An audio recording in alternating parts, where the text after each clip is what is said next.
Selamat datang kembali di pembahasan mendalam kita. Nah, kali ini kita mau gali satu sumber yang menarik banget. Judulnya The Code of the Extraordinary Mind. Pernah nggak sih Anda merasa kayak ada aturan-aturan nggak kelihatan gitu yang ngatur cara kita hidup? Soal kerja, soal bahagia. Ya, betul sekali. Buku ini tuh ngenalin kita sama konsep namanya lanskap budaya. Bayangin aja kayak ya matriks sosial gitulah, isinya ekspektasi, keyakinan bareng-bareng tentang hidup semestinya gimana. Lanskap budaya ya. Nah, di dalamnya itu banyak banget yang disebut aturan usang atau kerennya rules. Itu tuh ya aturan omong kosong yang seringnya udah nggak relevan, tapi kita masih aja ngikutin. Otomatis gitu ya. Iya, kayak autopilot. Nah, inti bukunya itu gimana caranya kita bisa sadar, terus meretas program pikiran kita sendiri. Oke, jadi misi kita di pembahasan kali ini kita coba saring ya ide-ide kuncinya, biar Anda bisa mulai ngecek nih, aturan mana aja sih yang mungkin bikin Anda stuck, dan gimana caranya mulai ambil kendali software mental kita, biar hidupnya lebih otentik, lebih oke lah. Siap ya? Siap, mari kita bedah. Oke, konsep pertama tadi, lanskap budaya. Ini kayak aturan main nggak tertulis di mana-mana ya, di kantor, keluarga, masyarakat, gitu. Betul. Langkah paling awal kata buku ini, ya sadari dulu kalau lanskap ini ada, dan berani melangkah keluar darinya kalau perlu. Tapi gimana kita tahu aturan mana yang perlu, ya, dilawan atau diabaikan gitu? Kan banyak banget aturannya. Nah, disitulah masuk konsep kedua sih aturan usang atau rules tadi.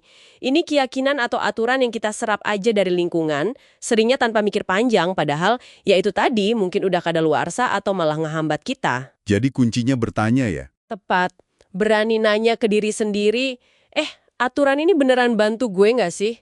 Atau gue ikutin cuma karena ya emang udah dari dulu begini? Perlu nyali memang buat beda. Iya juga ya. Di buku ini ada contohnya nggak? Biar kebayang gitu. Ada. Penulisnya sendiri cerita dia mempertanyakan aturan agama masa kecilnya soal makanan tertentu. Atau contoh lain, Elon Musk. Dia kan nekat bikin perusahaan sendiri gara-gara lamarannya di Netscape dulu diabaikan. Oh iya. Dia nolak aturan aman cari kerjaan lain ya? Betul, dia mempertanyakan status quo. Tapi ya, sadar aja kan belum cukup kan? Nah, itu dia. Terus gimana? Langkah berikutnya yang keren banget di buku ini, itu namanya rekayasa kesadaran. Semacam kerangka kerja gitu buat kita aktif milih dan ngubah cara kita mikir, cara kita bertindak. Kayak jadi insinyur buat pikiran sendiri. Wah, menarik. Ngerekayasa pikiran. Gimana tuh caranya? Ada dua pilar utama nih. Yang pertama, model realitas Anda. Ini isinya keyakinan-keyakinan kita. Soal diri sendiri, soal dunia. Buku ini bilang, keyakinan ini tuh ngebentuk realitas kita loh. Serius? Kayak hukum tarik-menarik gitu? Mirip, tapi lebih ke bagaimana otak kita memproses informasi. Ada studi menarik soal pelayan hotel, jadi waktu mereka mulai percaya, mulai punya mindset kalau kerjaan fisik mereka itu setara olahraga, Terus? kesehatan fisik mereka beneran membaik. Berat badan turun, tekanan darah lebih bagus, padahal aktivitasnya nggak diubah sama sekali. Cuma gara-gara mindsetnya diubah. Wow, gila ya efeknya. Banget kan? Makanya penting banget buat ngecek keyakinan kita yang mungkin ngebatasin. Kayak, saya nggak bakat atau sukses itu susah. Itu perlu diupdate. Oke. Itu pilar pertama, model realitas. Pilar kedua apa tadi? Pilar kedua itu sistem kehidupan.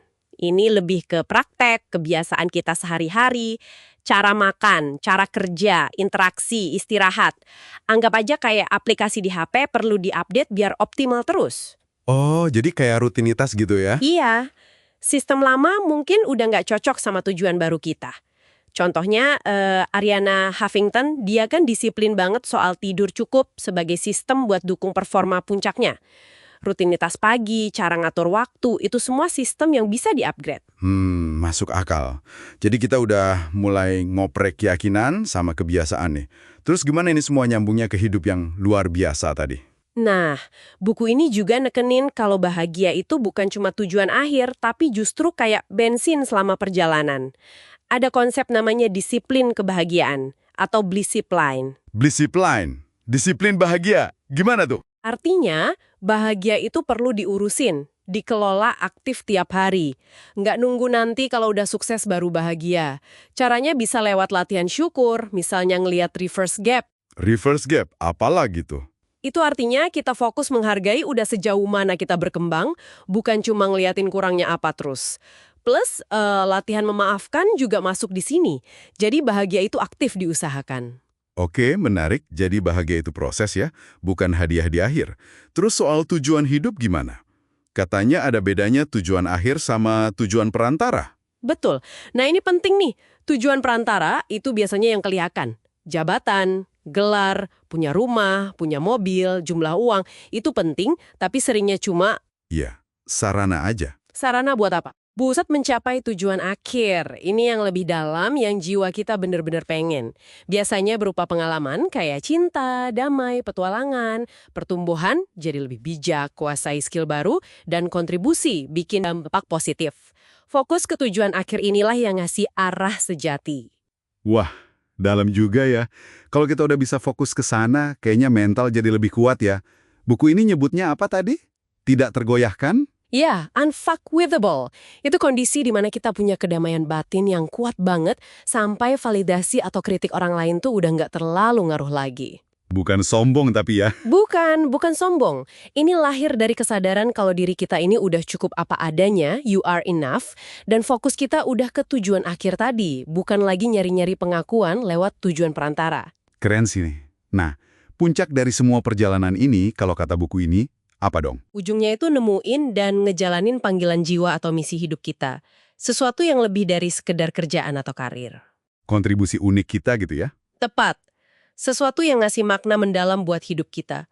Dan biasanya, panggilan ini jadi makin jelas seiring kita praktekin prinsip-prinsip tadi. Mempertanyakan aturan usang, ngerekayasa kesadaran, fokus ke tujuan akhir, ngelola kebahagiaan. Jadi semuanya saling terkait ya? Banget! Jadi kalau ditarik benang merahnya nih, pesan utamanya ya soal pemberdayaan diri. Kita nggak harus pasrah sama aturan main dunia atau batasan yang ada. Kita punya kuasa buat secara sadar ngerancang ulang model realitas kita, keyakinan kita, dan sistem kehidupan kebiasaan kita. Biar selaras sama kebahagiaan dan potensi terbesar kita ya? Persis. Intinya, kita jadi arsitek buat kesadaran kita sendiri. Luar biasa. Kayaknya buku ini praktikal juga ya, ada alat bantunya gitu. Ada beberapa, kayak latihan 3 pertanyaan paling penting buat bantu nemuin tujuan akhir, atau ada contoh praktek harian kayak meditasi 6 fase. Intinya sih jelas, hidup luar biasa itu bukan untung-untungan, tapi hasil dari desain yang sadar. Dan tindakan yang konsisten pastinya ya. Tentu saja.